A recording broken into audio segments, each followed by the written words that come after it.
Well, good morning, everyone. It's a real privilege to be here talking at the second Biosecurity Innovation Exchange. I'm, as introduced, Sam Leske, the Director of Intelligence Planning and Coordination Services in Biosecurity New Zealand. Innovation is a key part of how we have to operate in Biosecurity New Zealand.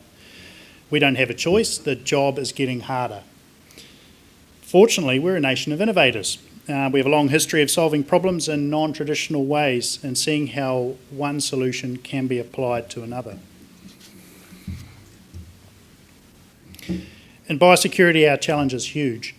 We have to implement a regulatory system that covers everything that enters the country, including passengers, mail, cargo, express freight, and vessels. The numbers are going up every year. Last year, in the 12 months to last year, 7 million passengers arrived in New Zealand, 32 million mail items were sent here, 12 million individual consignments of cargo came to our ports and airports, and over 7,300 ships and yachts came to New Zealand. All of these present a potential biosecurity risk to our way of life and to our primary sector. We have to figure out a way of delving into these huge volumes and finding where the biosecurity risk is.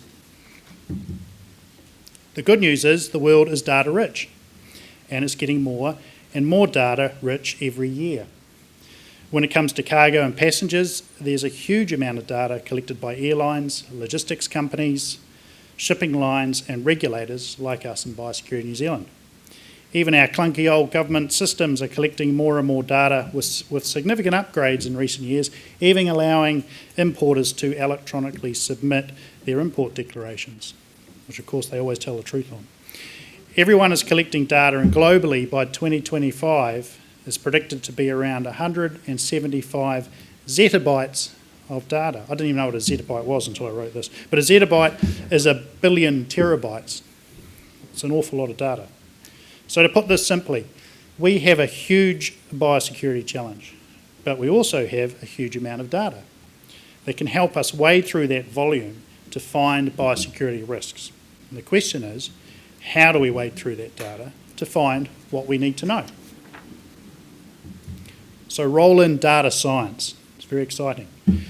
It's a multidisciplinary field that uses scientific methods, processes, algorithms, and systems to extract knowledge and insight from structured and unstructured data. The innovation comes from how we do this, how we solve the challenge of turning a bunch of structured and unstructured data into something meaningful.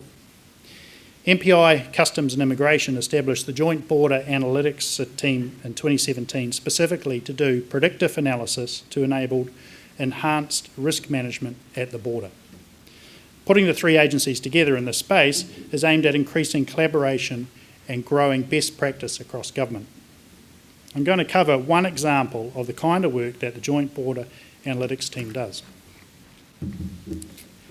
With the huge volume of passengers coming into the country, we find that biosecurity risk tends to correlate with groups of travellers, either by the travel activity or by other attributes such as age or point of origin. In conducting a risk assessment on whether a passenger represents a biosecurity risk, we weight heavily on what activities the passenger has been up to overseas. Unfortunately, this information is not always obtained through the small number of questions on the arrival card, so we rely on a few moments of questioning by the quarantine officer at the border. The Joint Border Analytics team wondered if there was a way of characterising passengers by analysing travel patterns, to build signatures of types of patterns, a kind of fingerprint to assess what the passenger has been up to without relying on the information in the travel card, the arrival card. The aim being to transform individual air passenger movements into unique fingerprints. A pattern was built using departure and arrival times and dates for individual passengers over a period of 5 years. During this process, we noticed that there were similarities in the fingerprints of travel patterns between groups, such as business travellers and aircrew. So the challenge became how to link different passengers with the likelihood of their pattern being in a particular activity group. Some patterns would correlate strongly with a reference pattern for certain activities and others less so. But if you could plot all of the groups, there would be some macro clustering occurring. By I'd never heard of macro clustering until I wrote this either. Yeah. This macro clustering enabled our data scientists to match the similarities in the travel patterns and work out what their travel activity was.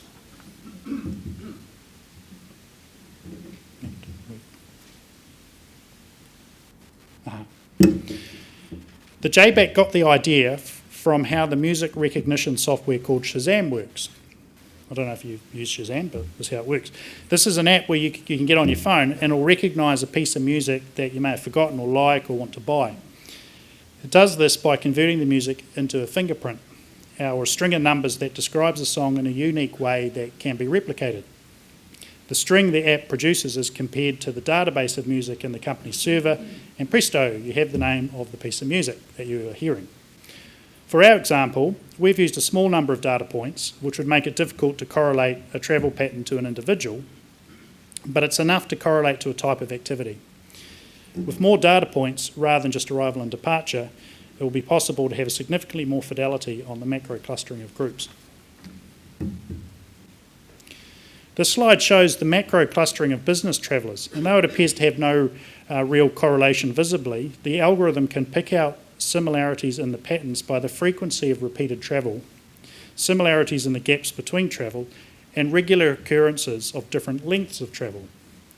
These travel fingerprints constitute the macro clustering of business travellers, or the family of travel patterns that is generally associated with business travel. There's a lot more that the analysis relies on to build the correlation to a specific activity, but this is kind of the guts of it. Now this slide shows the macro cluster for aircrew, and notice it looks a bit different. There's more uniformity, and the gaps between the different travel activities are more consistent. Even the high frequency example shows a level of uniformity that the business travel fingerprint didn't have. This macro cluster is much tighter than the business traveller and demonstrates how fingerprinting of travel patterns can extract some differences. There's an even tighter one. Sometimes the patterns can match very closely and identify a group of passengers that are engaged in the same activity. This example is the crew of a fishing vessel that regularly travels to meet their ship and then return for a break. Travel patterns of these passengers has a very strong correlation. It was helpful that these specific passengers recorded on their arrival cards an accurate description of what they do. This is not always the case, and it demonstrates the challenge we have in trying to determine what the pattern describes. We have to use a combination of what we know through collected data, like on the arrival card, but also through intelligence. This group was a little trickier to work out what they did, but these 8 passengers showed a very strong correlation of activity, very short trips over a lengthy period. In the data over the 5-year period, there were quite a few of these similar signatures.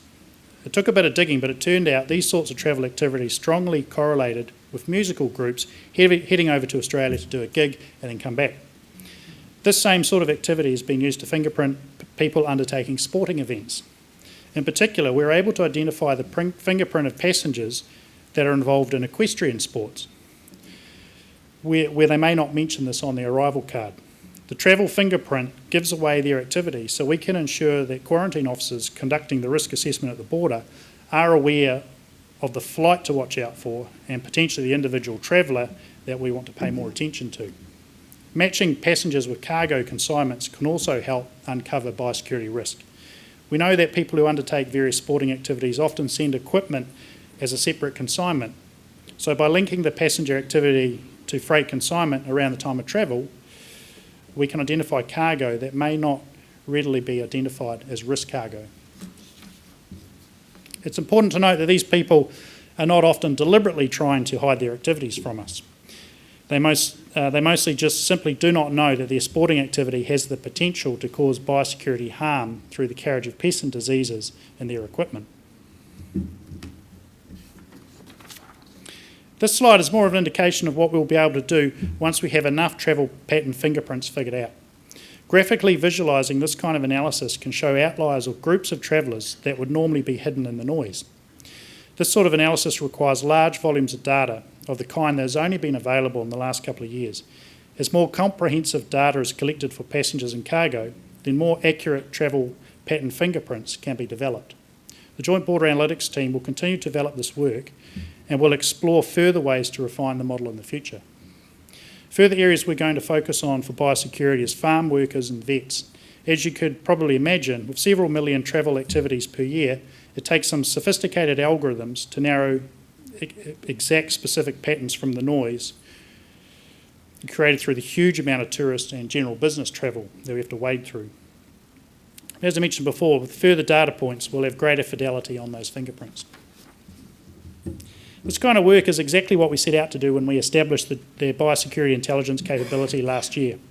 We wanted to bring a multidisciplinary group together under a framework of intelligence to understand biosecurity threats and how to turn that into actions at the border. The Joint Border Analytics and the Biosecurity Intelligence teams are key threads in utilising the vast array of data that we have to have a dynamic understanding of biosecurity threats. And I guess you can send in your questions.